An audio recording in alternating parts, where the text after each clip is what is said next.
Hey everyone, and welcome back to the channel, Amy Reads Books. Today I'm going to be doing my top 5 of 2025 in the thriller genre. The books that I'll be talking about today are The Last Word, The Crossing Places, The New Couple in 5B, If I Disappear, and The Clinic. So the first book that I wanted to talk about that I just absolutely loved was The Last Word by Taylor Adams.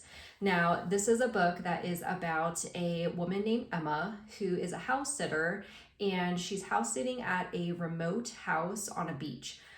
There's nobody nearby her. Her closest neighbor lives about a half a mile away. His name is Deke, and the only way that she communicates with him is by writing messages on a whiteboard and looking in the binoculars to see if he writes back. Emma spends her time reading books, walking the beach, and spending time with her dog, Laika.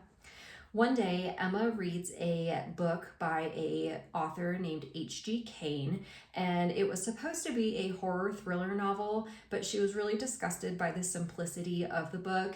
It was a book about murder that was written from the murderer's perspective. She was disgusted enough that she got online and she left a 1-star review. After she posts this 1-star review, the author himself begins commenting on her post, and they get into an online argument about the book itself. He gets the last word in by leaving the final comment saying that she would regret it if she didn't take her posting down. Emma naturally refuses to take that post down, and afterwards, strange things start happening around the house, and it gives Emma the feeling that she's not alone. This book honestly kept me on the edge of my seat, and I finished reading this in just a few short days. This is definitely a book that you're going to hold your breath at in several scenes, and you might want to be careful reading this if you're home alone because you might get the feeling that someone might be stalking you too. The next book that I loved in 2025 was The Crossing Places by Emily Griffiths. This, fortunately and coincidentally, is book number 1 of the Ruth Galloway series. Ruth Galloway is a character who is an archaeologist, and she's super quirky. She lives alone with her cat, and she's just overall a really likable character.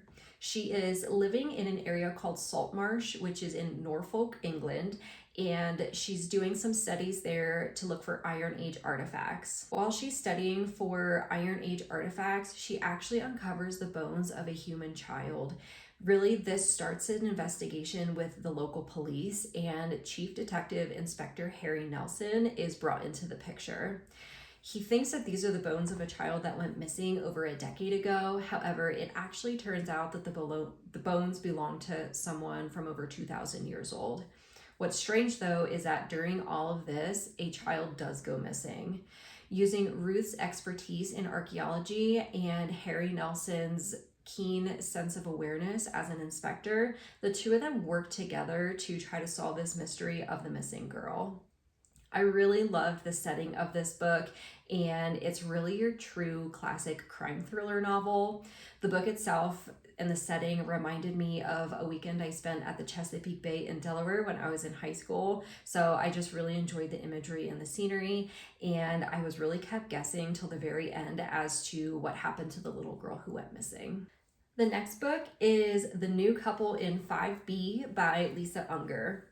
This is a book about a young couple named Rosie and Chad who inherit an apartment in a luxurious New York City complex from Chad's late uncle. After they move in, they're really enamored by the New York City charm. The neighbors are really nice. The doorman and the other staff are very pleasant. However, the longer they stay there, the stranger things start to get. Rosie notices that there are cameras installed throughout her apartment. It kind of seems like the doorman himself is always present, as if he works 24/7. And she starts digging into the history of this apartment complex called the Windmere, and actually finds out that it's got a gruesome history of murder and suicide. Rosie's mission to uncover the secrets of the Windmere take a southward turn when one of the tenants winds up dead. Rosie finds herself in the thick of everything that's happening. Throughout all of this, Rosie has been suffering from a crippling depression, and so she's very fearful that everyone is thinking that she's losing her mind, but she really is in a race to uncover the murders or the suicides that are happening and try to uncover the mysteries before it's too late and somebody comes for her. Just like the crossing places, I love the scenery and the setting of this book. It is your classic New York City charm, and having been to both New York City and been in old buildings, I could really just picture everything so well. This one was super twisty, and I was very anxious for Rosie throughout this book because she had the depression and it was well known. I was so convinced that everyone else was going to chalk up her claims and everything else to just general psychosis, and the mysteries would never be uncovered. My next book is If I Disappear by Eliza Jane Brazier. This is a book about a woman named Sarah who is a crime junkie. She loves listening to crime thriller podcasts, and one of her favorite ones is hosted by a podcaster named Rachel.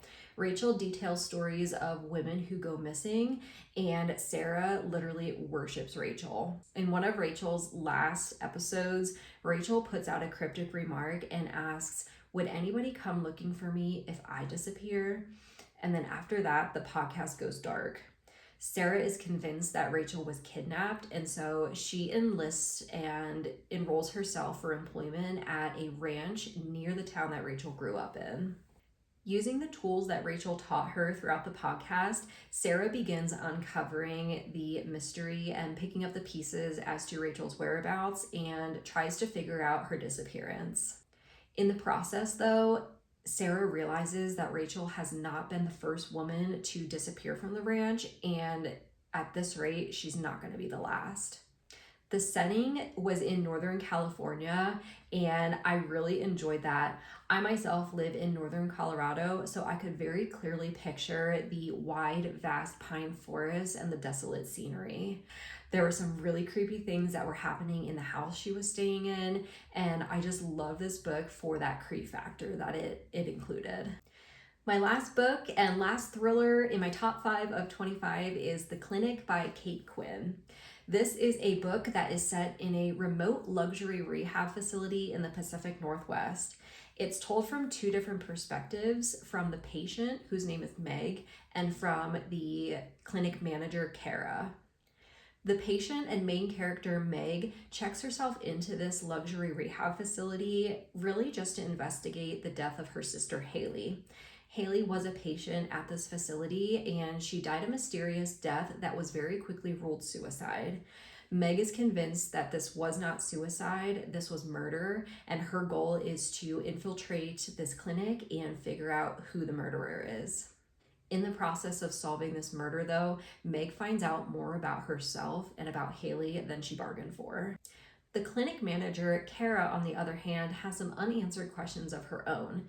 She gained employment by receiving a letter of a job offer. She didn't even apply for this job. So she feels a little skeptical from the start, and so she does her own digging and begins to investigate, which really catapults and ramps up when the police actually start an investigation of Haley's murder. Suspenseful and eerie, the clinic's remote setting and strange happenings really came together to be a super twisty book that truly kept me guessing to the very end. Now, I did really enjoy this book. However, there were some slow parts in this book, so just be forewarned, when you think of a thriller, you think of a book that's a little more fast-paced. I would say this was more of a slow burn type of thriller where we had a little bit of character building and some scene setting before any of the big events really happened. Overall, though, I really did enjoy this because it truly kept me guessing till the very end. I thought I knew who the murderer was, and I was wrong every time. All right, guys, that wraps up my top 5 of 25 thriller book edition. I will see you in the next video where I talk about my top 5 worst books I've read this year.